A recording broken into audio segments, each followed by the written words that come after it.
All right, so last week we did some practicing for our artist trading cards, and we were looking at our inspiration for this year's artist trading card challenge. What we were looking at were some cactuses, succulents, some really detailed pottery, and the background. So we have our foreground, and we have our middle ground might be part of this background part here, and then the way background. As we're working on our designs, and we practiced last week, you'll notice that I have additional examples. Like for here, there's a really great example of how to begin drawing a pot. You could draw any of these that you see here, even some of these ones, and then you have your ground or table line, and you keep going until you add and decorate with lines and shapes, and finally adding the details. So you don't have to have a very detailed background, like this one in the sky and dots in the ground, but it gives it more character, and that's a really great challenge if you want to challenge yourself. Now, we also discussed talking about quality last week. So when we do this, think of something that if you send something out there with your name on it to somewhere else in the world, would you be proud to receive your artwork? Would somebody want and say, oh, I really want that one? And if your answer is no, then we're not really there. So I want you to really put effort and quality into your art piece today. What you're going to notice is I'm going to give you 2 cards today that are this size, which are our trading card sizes. And on the back, I have it cut, but I have the name and information on here for you to fill out. So you're going to put your name, you're going to put your age, and then the city, we're going to put where our school is located, which is in Willowbrook. The state is Illinois, and the country would be USA. And for our medium, we are going to write mixed because we're going to be using some marker as well as watercolor. And when you use more than one tool, medium in art is when you write mixed. And then we're going to write today's date. So as you start, look at your paper. Do you want it to go up this way? Do you want to turn it this way and have your design landscape? For me, I would like to have it more vertically, and that just makes it easier. So the first thing that you're going to do is not use the marker, is you're going to start with the pencil. But because it's hard to see pencil on the camera, I'm going to start using marker first. So let me zoom in for us here. Okay, so here is my tiny little artist trading card. The first thing that I'm going to do is I need to remember I need to leave space for my cactus. So I'm not going to draw a gigantic pot because then I don't have enough for all my awesome succulents and cactuses. So I'm going to draw it more lower here on the page and just look for ideas to inspire me. So I can use my paper next to me and some other awesome things and just get really inspired. I really like some of these other neat ideas. So the first thing for me is I'm going to draw, I realize I probably grabbed the wrong marker. I'm going to draw an oval. All right. I had to get a new marker because that one was pretty broken. Okay. You don't need to push hard with these markers because otherwise they break.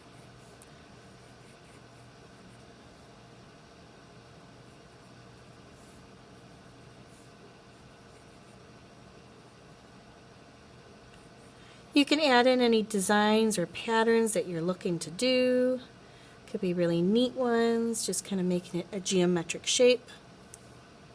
And then coming out of my cactus or my succulent, and this is why I don't do marker first, is I can't erase this line here. So I usually will then draw my cactuses, but I'm going to have to add that into my design today because I started with that first. So I'm going to make a, what should I do? I'm going to look at some of these ideas, and maybe I want the height to be about here. And I'll have this one, a little like this. So you can see this is where my pencil would be, and I wouldn't trace that line. And the flower. Okay, and what's nice is I can add in these cool cactus lines. They don't have to be perfect. Okay. And the little hairs. You can see how this is building.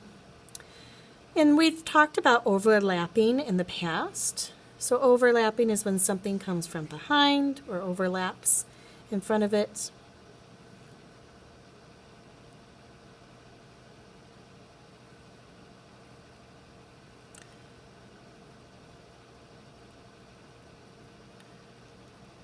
Okay, so I'm going to fast forward, and then this way you can see what it looks like in the finished product.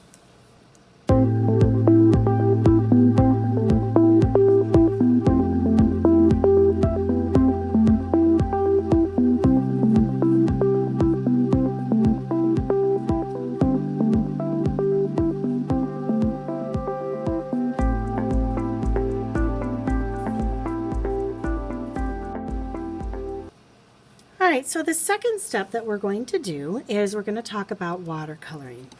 And as you can see on here, you've got some really great watercolor examples.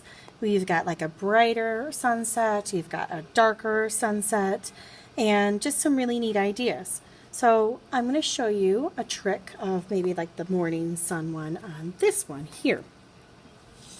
So what you're going to use is you're going to use your paint palette tray.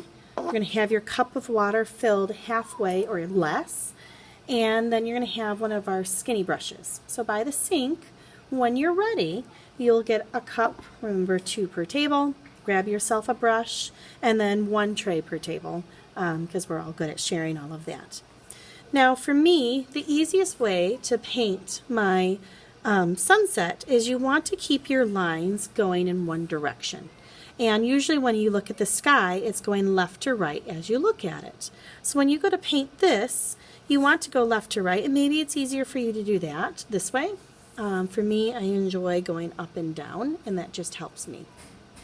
So the first trick that you're going to do is you're just going to wet your paper just lightly where you're going to paint. Remember, painting is never rough. You're never pushing into your paper. You're gently going with your paper, because if you push, you're going to rip it. So I'm going to start off with the red, and I'm just going to grab a tiny bit of paint, not much, and I'm going to place it on my paper. And as you can see, it starts off really light, and when you watercolor, you want to start off light. So that way you can build. I'm going to zoom in so you can see how this is looking. Okay, so I'm only grabbing a tiny bit of paint. I went back and I grabbed a little bit more, and I'm just going over it. Always make sure that your brush and your paper is wet. I just grabbed a little bit more water, and I'm going to go about halfway with this color red. Okay. The different contrasts of having a darker red and a lighter red really makes the paper pop. So I'm going to rinse my brush. Now I'm going to grab some yellow, and I'm going to paint my yellow on here. Now my paper is dry, so I'm going to add a little bit of water. I still have some yellow on my paper. And you can see there's a really sharp difference. There's a line here between the red and the yellow. Well, I'm going to grab a little more yellow, and this time I'm going to paint over that red line and kind of come up a little bit. And now I make orange. So you can see it's a nicer transition between the red and the yellow. It's an orangier look. So I'm going to wet my paper. I still have the paint on here from the yellow. I didn't rinse my brush enough. You can see how much a tiny amount of yellow on my paintbrush really covers. So my water, after changing, is still crystal clear. Whenever you're watercoloring, you never want to have your paint cup be very dirty, because that means you're taking too much water. Okay? Now, if you're ever pushing too much or your paper's too wet, it's going to start to rip, and that's why I did that here. is you can see my paper started to rip just a little bit. And that usually is your paper saying, hey, I'm too wet, let me dry before you do anything else. So there is my awesome transition between the red and the yellow. If you really wanted to make it a little darker in some areas, you can go back in with the red and just paint some areas a little darker and leave some areas lighter. If it's ever too dark, just wet your brush and pull the paint off. Simple, right? And like I didn't like this blend here, so I'm just going to wet it, and now it blends in really nicely. So there is my background. Now when you go to paint your cactuses, cactuses should be two different types of green. You want to have a lighter spot and a darker spot. So I'm going to grab a little bit of green, not much on my brush, and I'm just going to gently paint a really light layer of green onto my cactus. Very light. Barely, probably, you can't even see it on here. On my paper I can see it. So I went back and I grabbed a little bit more. Alright, so there's a light green. Now I'm going to wipe my brush and I'm going to grab a little bit more green, and now my green is darker on this corner. My brush is going to be dry. The drier your brush, the more green, like the darker the pigment, okay? Less water is darker, more water is lighter. Now, if I really want to add a little something, I could add a little bit of yellow and put some yellow on top of my green, and that makes it even lighter. Kind of gives it a bit of a shine.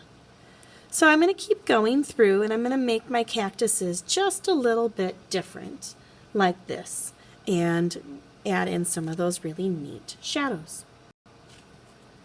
Before we continue, I wanted to show you some other examples. Here's a student who's in working the beginnings stages of coloring and still needs to do the permanent marker first. This student got a lot further, and what I would recommend when they go back to finish their watercoloring is maybe making a little bit of a darker shadow and adding some more color, maybe darker black shadows to make this more cement looking. This is a really good start, and I really like how it's appealing to the eye. You've got the geometric here, and then you have these organic kind of circular shapes. So this is a really great start to a piece. And then here's another one that is a really cool rainbowy effect, but you can see the difference of the lines going up and down. So it kind of takes your eye away from what should be the subject matter or your emphasis on this piece. So when the student goes back with the permanent marker, which we're supposed to do first because it's always harder with the paint, it gives it a texture, you'll really get to see this stand out, especially all those, look at all those stippling dots. That gives the cactus a really nice texture. So think about all those things as you're going through and painting your cactus.